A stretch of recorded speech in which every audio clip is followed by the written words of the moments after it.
Hello guys, ಎಲ್ಲರೂ ಹೇಗಿದ್ದೀರಾ? India Nepal Bhutan solo cycling ಟ್ರಾವೆಲ್ನ ಸ್ವಲ್ಪ ದಿನದ ಮಟ್ಟಿಗೆ ಸ್ಟಾಪ್ ಮಾಡಿದ್ದೆ. ಅಂದರೆ 1.5 ಮಂತು ಸ್ಟಾಪ್ ಮಾಡಿದ್ದೆ. ಬಿಕಾಸ್ ನಾನು ಗುಜರಾತಿಂದ ರಾಜಸ್ಥಾನ್ಗೆ ಹೋದಾಗ ರಾಜಸ್ಥಾನಲ್ಲಿ ಒಂದು ವೀಕ್ ಇದ್ದೆ ಅಷ್ಟೇ. ಅಷ್ಟರಲ್ಲಿ ನಮ್ಮದು ಆರೋಗ್ಯ ಹಾಳಾಗಿತ್ತು. ಯಾಕಂದರೆ ಊಟದಿಂದ ತುಂಬ ಪ್ರಾಬ್ಲಮ್ ಆಯಿತು ನನ್ನ ಆರೋಗ್ಯಕ್ಕೆ. ಸೊ ಹಾಗಾಗಿ ಒಂದು ತಿಂಗಳು ನಾನು ತುಂಬ ರೆಸ್ಟ್ ಮಾಡಿ ಆ ನಂತರ ಮತ್ತೆ ಟ್ರಾವೆಲ್ ಇವಾಗ ಶುರು ಮಾಡ್ತಾಯಿದ್ದೀನಿ. ಸದ್ಯಕ್ಕೆ ನಾನು ಇವಾಗ ರಾಜಸ್ಥಾನಲ್ಲಿಲ್ಲ. ರಾಜಸ್ಥಾನಿಂದ ಒಂದು 600 ಕಿಲೋಮೀಟ್ರ್ ಹಾಗೆ ಮುಂದೆ ಬಂದೆ. ಉತ್ತರಾಖಂಡ್ ಬಂದಿದ್ದೀನಿ. ನಿನ್ನೆ ತಾನೇ ಉತ್ತರಾಖಂಡ್ಗೆ ಎಂಟ್ರಿ ಆದೆ. ಬಂದು ಇದೇ ಪೆಟ್ರೋಲ್ ಪಂಪಲ್ಲಿ ಸ್ಟೇ ಮಾಡಿದ್ದೆ ಈ ಜಾಗದಲ್ಲಿ. ಇವತ್ತಿಂದ ಉತ್ತರಾಖಂಡ್ನ ತುಂಬ ಎಕ್ಸ್ಪ್ಲೋರ್ ಮಾಡ್ಬೇಕಂತ ಅಂದ್ಕೊಂಡಿದ್ದೀನಿ. ನಿಮ್ಮ ಸಪೋರ್ಟೆಲ್ಲ ನಂಗೆ ತುಂಬ ಬೇಕಾಗುತ್ತೆ. ಮೊದಲ ಯಾವ ಥರ ಸಪೋರ್ಟ್ ಮಾಡ್ತಾಯಿದ್ರೆ ಅದೇ ಥರ ಸಪೋರ್ಟ್ ಮಾಡ್ತಾಯಿರಿ ಇನ್ನು ಮುಂದೆ.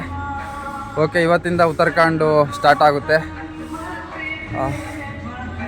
ಅಷ್ಟೇ, ನನಗೆ ಆರೋಗ್ಯ ಹಾಳಾಗಿತ್ತು. ಹಾಗಾಗಿ ವಿಡಿಯೋ ಸ್ಟಾಪ್ ಮಾಡಿದ್ದೆ. ಯಾವುದು ಕೂಡ ಸ್ಟೋರಿ ಆಗಲಿ ಯಾವುದು ಹಾಕಿರಲಿಲ್ಲ. ಮತ್ತೆ ಸ್ಟಾರ್ಟ್ ಮಾಡ್ತಾಯಿದ್ದೀನಿ. ಓಕೆ ಬನ್ನಿ, ಇವಾಗ ಇದನ್ನೆಲ್ಲ ಟೆಂಟೆಲ್ಲ ಕ್ಲೋಸ್ ಮಾಡಿಕೊಂಡು ಇಲ್ಲಿಂದ ಮುಂದಕ್ಕೆ ಹಳದ್ವಾನಿ ಅಂತ ಒಂದು ಪ್ಲೇಸ್ ಇದೆ. ಇಲ್ಲಿಂದ ಒಂದು 30 ಕಿಲೋಮೀಟರ್ ಇದೆ. ಹೊರಡಬೇಕು. ಇಲ್ಲಿಂದ ಹೊರಡೋಣ ಬನ್ನಿ. ಅವರೇ ಊಟ ಸ್ಪಾನ್ಸರ್ ಮಾಡಿದರು. ಅವ್ರಿಗೆ ಇವಾಗ ಥ್ಯಾಂಕ್ಸ್ ಹೇಳಿ ಇಲ್ಲಿಂದ ಹೊರಡೋಣ.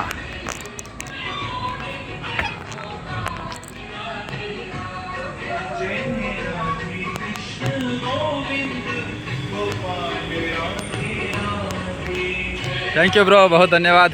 Thank you. कहाँ रुकोगे आप? अभी हल्द्वानी. हल्द्वानी? हाँ, हल्द्वानी जाता है अभी. हल्द्वानी यहाँ से 9-10 किलोमीटर दूर है. 9-10? हाँ. ओके ओके ओके भैया, थैंक यू सो मच, बहुत धन्यवाद. हल्द्वानी पार करके रुकना ऊपर. बहुत चढ़ा है. हाँ, ठीक है ठीक. पहाड़ पे ऊपर जाकर रुकना. Okay okay.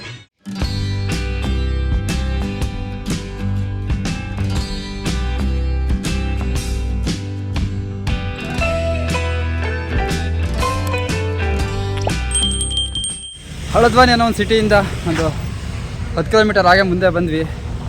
ಇಲ್ಲಿಂದ ಹಪ್ಪು ಶುರುವಾಗಿದೆ. ಹಿಂದೆ ನೋಡ್ತಾ ಇರಲ್ಲ, ಇದು ಇಲ್ಲಿಂದ 32 ಕಿಲೋಮೀಟ್ರು ಫುಲ್ಲು ಹಪ್ಪಿದೆ ಅಂತೆ. ಈ ಹಪ್ಪಲ್ಲಿ ಸೈಕ್ಲಿಂಗ್ ಮಾಡ್ಕೊಂಡೋಗಿ ಹಾಗೆ ಮುಂದೆ ಹೋದರೆ ನಾನಿಟಾಲ್ ಅಂತ ಒಂದು ಸಿಟಿ ಇದೆ, ಅದು ಡಿಸ್ಟಿಕ್ಕು. ಆ ಡಿಸ್ಟಿಕ್ಕಿಗೆ ಹೋಗ್ತಾ ಇದ್ದೀವಿ. ಇವತ್ತು ಏನಾಗುತ್ತೋ ಗೊತ್ತಿಲ್ಲ. ಇವತ್ತು ನಾನಿಟಾಲ್ ಹೋಗ್ತೀವೋ ಹೋಗಲ್ವೋ ನನಗಂತೂ ಡೌಟು. ಸೈಕ್ಲಿಂಗ್ ಮಾಡಾಲೆ ತುಂಬ ದಿನ ಆಗಿತ್ತು. ಸೊ ಪ್ರಾಕ್ಟೀಸ್ ಇಲ್ಲ, ಆಲೆ ತುಂಬ ಕೈಕಾಲು ನೋಯ್ತಾ ಇದ್ದಾವೆ. ಓಕೆ, ತಿಂಡಿ ಬೇರೆ ಮಾಡಿಲ್ಲ. ಇಲ್ಲಿ ತಿಂಡಿ ಕೂಡ ಸಿಗ್ತಾ ಇಲ್ಲ. ತಿಂಡಿ ಮಾಡಿಕೊಂಡು ಇಲ್ಲಿಂದ ಹೊರಡಬೇಕು. ಓಕೆ, ಇಲ್ಲಿಂದ ಇವಾಗ ಹೊರಡೋಣ ಬನ್ನಿ. ಅಪ್ಪಲ್ಲಿ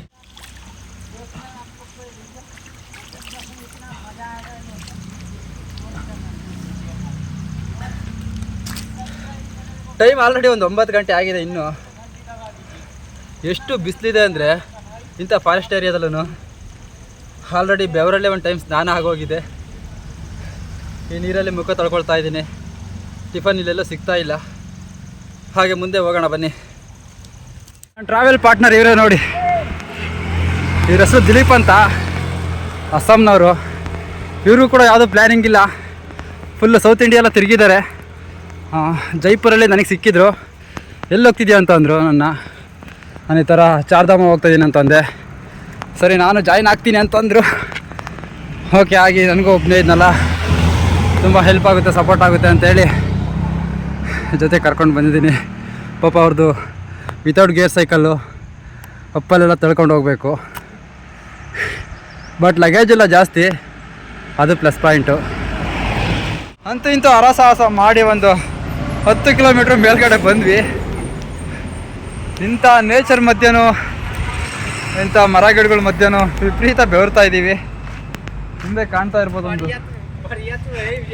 ಯಾವ ಥರ ಇದೆ ನೋಡಿ ಹಿಂದೆ.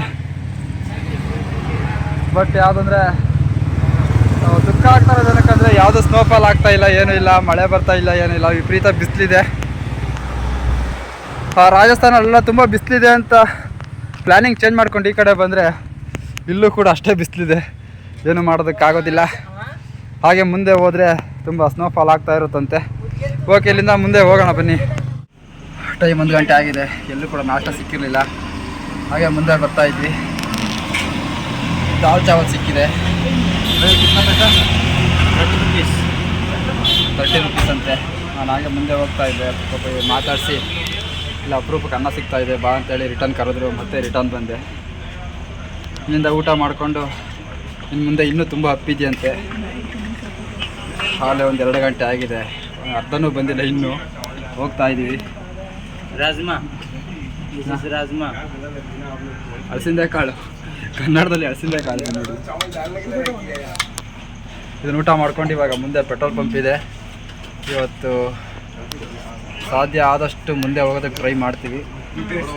ನಾನಿಟಾಲ್ ಅಂತ ಒಂದು ಪ್ಲೇಸ್ ಇದೆ, ಅಲ್ಲಿಗೆ ಹೋಗೋಕ್ಕೆ ನೋಡ್ತೀವಿ. ಆಗಲಿಲ್ಲ ಅಂದರೆ ಪೆಟ್ರೋಲ್ ಬಂಕಲ್ಲೇ ಸ್ಟೇ ಮಾಡ್ತೀವಿ.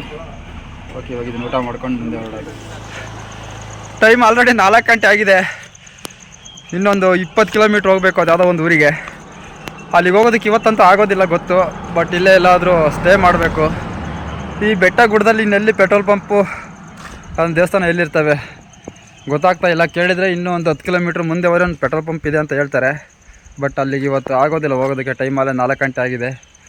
ಸೂರ್ಯನ ಅಲ್ಲೇ ಡ್ಯೂಟಿ ಮುಗಿಸ್ಕೊಂಡು ಹೋಗ್ತಾ ಇದ್ದಾನೆ.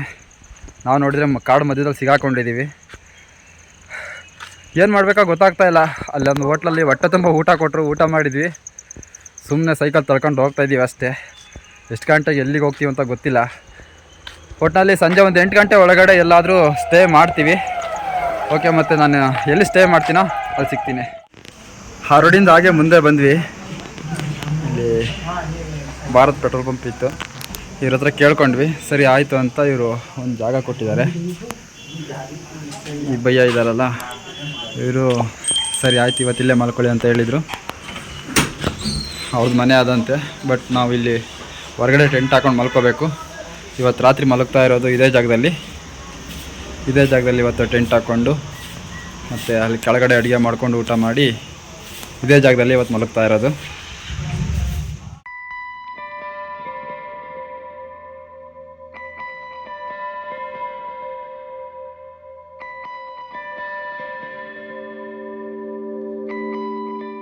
ಟೆಂಟೆಲ್ಲ ಹಾಕಿದ್ದಾಯಿತು. ಇವತ್ತು ಇಲ್ಲೇ ಮಲಗ್ತಾ ಇರೋದು. ಮೇರಾ ದೋಸ್ತ್ ಇಲ್ಲಿ ಹಾಕ್ಕೊಳ್ತಾನೆ ಟೆಂಟು. ಇಲ್ಲಿ ಹಾಕೊಂಡು ಇವತ್ತು ಇಲ್ಲೇ ಮಲ್ಕೊಂಡು, ಮೇಲ್ಗಡೆ ಒಬ್ಬರು ಯಾರೋ ಮನೇಲಿದ್ದಾರಂತೆ, ಅವರೇ ಊಟ ಕೊಡ್ತಾರಂತೆ. ಸೊ ಹಾಗಾಗಿ ನಾವು ಅಡುಗೆ ಮಾಡ್ಕೊಳ್ತಾ ಇಲ್ಲ. ಅವ್ರ ಮೇಲ್ಗಡೆ ಊಟ ಕೊಡ್ತೀನಿ ಅಂತಂದರು. ಅಲ್ಲೇ ಊಟ ಮಾಡಿ ಬಂದಿಲ್ಲಿ ಸೋಜಾವದಷ್ಟೇ. ನಾನು 1.5 ಮಂತ್ ಟ್ರಾವೆಲ್ ಏನಕ್ಕೆ ಸ್ಟಾಪ್ ಮಾಡಿದ್ದೆ ಅಂತಂದರೆ, ಗುಜರಾತಿಂದ ರಾಜಸ್ಥಾನ್ಗೆ ಹೋಗಿ ಒಂದು 7-8 ದಿನ ಆಗಿತ್ತು. ಆ ಉದಯ್ಪುರ ಮತ್ತು ಚಿತ್ತೋಡ್ಗಢ ಅವೆರಡು ನೋಡ್ಕೊಂಡು ಹಾಗೆ ಮುಂದಕ್ಕೆ ಅಜ್ಮೀರ್ ಅಂತ ಒಂದು ಡಿಸ್ಟಿಕ್ ಇತ್ತು. ಆ ಡಿಸ್ಟಿಕ್ಕಿಗೆ ಹೋದೆ. ಅವತ್ತು ಎಲ್ಲೂ ಮಲಗೋದಕ್ಕೆ ಜಾಗ ಇರಲಿಲ್ಲ. ಒಂದು ಪೊಲೀಸ್ ಸ್ಟೇಷನ್ ಇತ್ತು, ಅವತ್ತು ಹೋಳಿ ಫೆಸ್ಟಿವಲ್ ಇತ್ತು. ಆ ಪೊಲೀಸ್ ಸ್ಟೇಷನ್ಗೆ ಹೋದೆ. ಆ ಪೊಲೀಸ್ ಸ್ಟೇಷನಲ್ಲಿ ಅವರು ಹೋಳಿ ಸೆಲೆಬ್ರೇಟ್ ಮಾಡ್ತಾಯಿದ್ರು, ಮತ್ತು ತುಂಬ ಸ್ಪೆಷಲಾಗಿ ಫುಡ್ ಮಾಡಿದರು. ಆ ದಾಲ್ ಬಾಟಿ ಅಂತೆ, ಅದು ನನಗೆ ಗೊತ್ತಿರಲಿಲ್ಲ. ನಾನು ತುಂಬಾ ತಿಂದುಬಿಟ್ಟೆ, ಬಟ್ ಅದು ನನಗೆ ಜೀರ್ಣ ಆಗಲಿಲ್ಲ. ಅವತ್ತು ರಾತ್ರಿ ಎಲ್ಲ ನನಗೆ ತುಂಬ ಸ್ಟಮಕ್ ಪೇನ್ ಬಂದು ತುಂಬ ವಾಮಿಟ್ ಆಗಿಬಿಡ್ತು. ಆನಂತರ ಬೆಳಗ್ಗೆ ಎದ್ದು ಹಾಸ್ಪಿಟಲ್ಗೆ ಹೋದೆ. 4-5 ದಿನ ಹಾಸ್ಪಿಟಲ್ಲೇ ಅಡ್ಮಿಟ್ ಆಗಿದ್ದೆ. ಮತ್ತು ಹುಷಾರಾದೆ ಅಂದ್ಕೊಂಡು ಮತ್ತೆ ಟ್ರಾವೆಲಿಂಗ್ ಶುರು ಮಾಡೋಣ ಅಂತ ನೋಡಿದೆ, ಬಟ್ ಆಗಲಿಲ್ಲ. ಡಾಕ್ಟ್ರು ಕೂಡ ಹಾಗೆ ಹೇಳಿದರು, ಒಂದು ತಿಂಗಳು ರೆಸ್ಟ್ ಮಾಡಬೇಕಂತ ಹೇಳಿದರು. ಸೊ ಆಯಿತು ಅಂತೇಳಿ 1 ತಿಂಗಳು ರೆಸ್ಟ್ ಮಾಡಿ ಮತ್ತೆ ಈ ರಾಜಸ್ಥಾನಿಗೆ ಬಂದೆ. 1.5 ತಿಂಗಳಾದ ನಂತರ ಬಂದು ಅಲ್ಲಿಂದ ರಾಜಸ್ಥಾನಲ್ಲಿ ತುಂಬಾ ಬಿಸಿಲಿದೆ. ಸೊ ಅಲ್ಲಿಂದ ಜೈಪುರ, ಡೆಲ್ಲಿ, ಹರಿಯಾಣ ಬಿಟ್ಟು ಮುಂದೆ ಉತ್ತರಾಖಂಡಿಗೆ ಬಂದಿದ್ದೀನಿ. ಇವತ್ತು ಟ್ರಾವೆಲ್ ಶುರು ಮಾಡಿದ್ದೀನಿ. ಇಷ್ಟು ದಿನ ಯಾವ ಥರ ಸಪೋರ್ಟ್ ಮಾಡ್ತಾಯಿದ್ರಿ ಅದೇ ಥರ ಇನ್ನು ಮುಂದೆ ಸಪೋರ್ಟ್ ಮಾಡ್ತಾಯಿರಿ ಅಂತ ಕೇಳ್ತಾ, ಆದಷ್ಟು ಈ ವಿಡಿಯೋನ ಲೈಕ್ ಮಾಡಿ, ಕಮೆಂಟ್ ಮಾಡಿ ಮತ್ತು ಶೇರ್ ಮಾಡಿ. ಎಲ್ರಿಗೂ